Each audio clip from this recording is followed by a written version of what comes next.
वाले लोक लाडीले आदरणीय Shrimati Meeta madam, education inspector DO office, सम आदरणीय श्रीमती अंजना बेन, सरपंच ग्राम सादी, आप तीनों महानुभावों का हम समस्त शिक्षक वर्ग, हमारे समस्त पीटीसी मेंबर, पेरेंट्स और सभी बच्चे जो यहाँ पर उपस्थित हैं, करतल ध्वनि से आपका हार्दिक स्वागत और अभिनंदन करते हैं।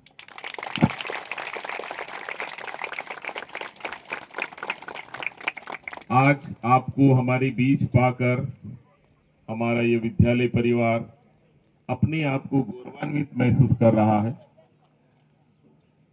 आदरणीय श्री झाला साहब, जिनके व्यक्तित्व के बारे में मैं कुछ कहूं तो सूरज को दिया दिखाने जैसा होगा। मैंने अपने पूरे जीवन काल में, जहां आज मेरी उम्र 58 वर्ष हो चुकी है, मैंने ऐसे डाउन टू द अर्थ धरती से जुड़े हुए नेता नहीं देखा। मैं आपको एक उदाहरण से इसको स्पष्ट करना चाहूंगा कि जब आनंद जाने वाला एक गंभीरा पुल है वो टूट गया था, तो आदरणीय झाला साहब ये सब कुछ छोड़कर कि वे विधायक हैं, एक सेलिब्रिटी हैं, एक बड़े जनप्रतिनिधि के रूप में कार्य करे, सब कुछ छोड़कर अपनी पैंट को ऊंची करते हुए एक जीप के ऊपर खड़े होकर माइक से सभी जितने भी वहां पर सेवक वर्ग काम कर रहा था उनको संबोधित कर रहे थे, उनको कोऑर्डिनेट कर रहे थे। ये बहुत कम नेताओं में देखने को मिलता है।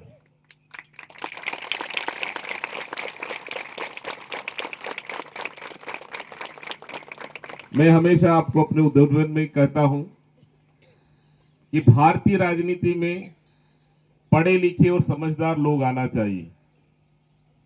आपको ये जानकर गर्व होगा कि हमारी झाला साहब कानूनविद भी हैं और शिक्षाविद भी हैं।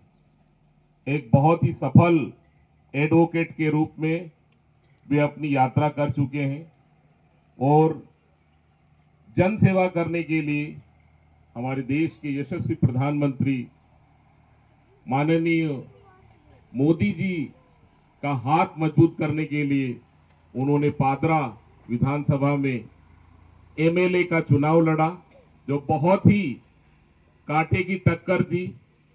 एक प्रतिष्ठा का प्रश्न था भारतीय जनता पार्टी के लिए, जिनको इन्होंने सफलतापूर्वक पार करके दिखाया कि हाँ, मेरा व्यक्तित्व ऐसा है। मैं चाहता हूं इस बात के लिए आप सब एक बार करतल ध्वनि से इस बात को करें।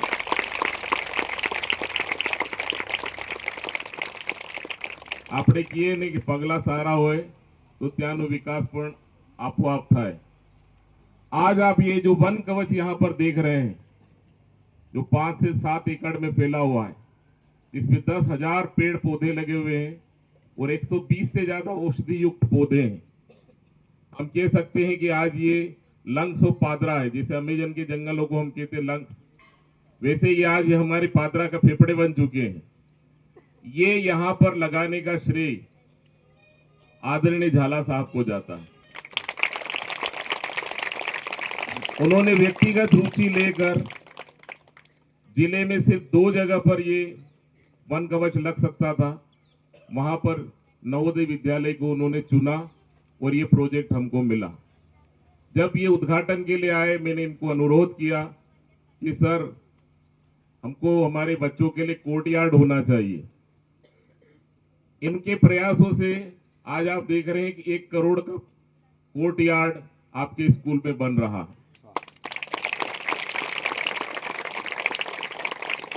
ये होता है एक स्थानीय विधायक का शिक्षा संस्थाओं के प्रति प्रेम, समर्पण और बच्चों को दी जाने वाली सुविधाएं, क्योंकि वे जानते हैं कि शिक्षा का क्या महत्व है। तो ऐसे हमारे विधायक साहब आज हमारे बीच में हैं। मैंने पहले ही कहा है कि उनके व्यक्तित्व के बारे में बखान करूंगा तो बहुत टाइम हो जाएगा, सूरज को दिया दिखाने जैसा होगा। उनके पास समय भी इतना नहीं है। हम माफी भी चाहते हैं कि उन्हें हमने लेट निमंत्रण दिया, नहीं तो सवेरे वो हमारे बीच में उपस्थित होते। फिर भी उन्होंने हमारे लिए समय निकाला, हमारे बीच उपस्थित हुए हैं। आप सबको वो अपने उद्बोधन के माध्यम से जो निकट परीक्षा होने जा रही है उसके लिए आपको उत्साहित करेंगे, प्रोत्साहित करेंगे, आपका वर्धन करेंगे। जैसे हमारे आदरणीय प्रधानमंत्री जी हर वर्ष पीपीसी पे चर्चा करके आप सबको प्रोत्साहित उत्साहित करते हैं और परीक्षा को एक महोत्सव की तरह लेने के लिए आह्वान करते हैं, अपील करते हैं। मैं सर का बहुत बहुत शुक्रगुजार हूँ, धन्यवाद ज्ञापित करता हूँ। और अंत में आपको एक बात और बताना चाहता हूँ कि मैं आज जवाहर नवोदय विद्यालय बड़ोदरा में वर्तमान में इसलिए यहाँ हूँ, वो झाला साहब की मेहरबानी से।